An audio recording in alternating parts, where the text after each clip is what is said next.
In this video, you will learn how to upload an ebook to Shopify. First, log into Shopify admin. Go to shopify.com and log into your store. Then, go to products. In the left-hand menu, click on products.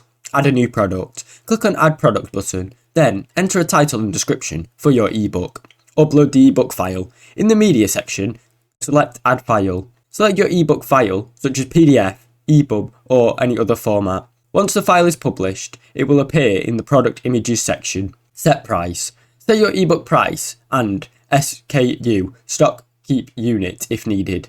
You can also add another detail, such as product type or vendor. Choose digital product.